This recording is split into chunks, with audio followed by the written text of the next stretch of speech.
नमस्कार। पैसा कमाना जरूरी है और सच कहें तो बहुत जरूरी है। हम सब दिन रात इसी के लिए तो भाग रहे हैं, लेकिन क्या कोई इतना पैसा कमा सकता है कि उसकी दौलत दुनिया की आधी आबादी के कुल पैसे से ज्यादा हो जाए? जी हाँ, आज हम बात करेंगे एलोन मस्क की। हाल ही में उनकी कंपनी स्पेस एक्स के ऐतिहासिक आईपीओ के दुनिया के सारे रिकॉर्ड तोड़ दिए।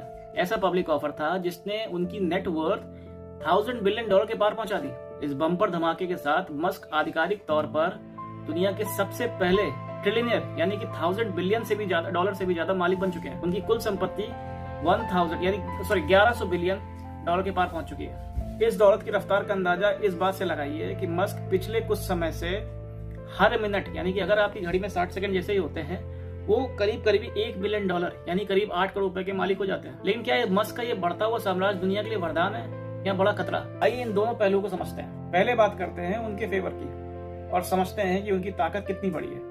आज मस्क अपने कॉम्पिटिटर्स से इतना आगे निकल चुके हैं कि दुनिया के दूसरे नंबर के जो अमीर आदमी हैं, मस्क के मुकाबले सिर्फ उनके पास उसकी 1/4 दौलत है। अगर मस्क आज दुनिया के हर एक इंसान को अपनी जेब से $100 यानी करीब 8,500 रुपए बांट दें, तो भी वे दुनिया के टॉप 10 अमीरों की लिस्ट में बने रहेंगे। और वो इस पैसे से सिर्फ अपनी तिजोरी नहीं भर रहा है, बल्कि ह्यूमन सिविलाइजेशन का फ्यूचर भी बदल रहा है। जब यूएस की सरकारी एजेंसी नासा थक चुकी थी, तब मस्क की स्पेस एक्स ने स्पेस साइंस को दोबारा जिंदा किया। आज पूरी दुनिया के करीब 80% एक्टिव सैटेलाइट अकेले मस्क के स्टारलिंक के हैं। इतना ही नहीं, मस्क की कंपनी न्यूरालिंक अब सीधे इंसानों के दिमाग में कंप्यूटर चिप लगा रही है। इससे पैरालिसिस के मरीज भी सिर्फ सोचकर कंप्यूटर चला पा रहे हैं। टेस्ला ने इलेक्ट्रिक व्हीकल मार्केट को लीड किया और अब वो अमेरिका सरकार के एक्सपेंस को कम करने के लिए डोज यानी डेवलपमेंट ऑफ गवर्नमेंट एफिशिएंसी को संभाल रहे हैं। लेकिन भाई, हर सिक्के के दो पहलू होते हैं और दूसरा डरावना भी हो सकता है। अब बात करेंगे इनके अगेंस्ट की।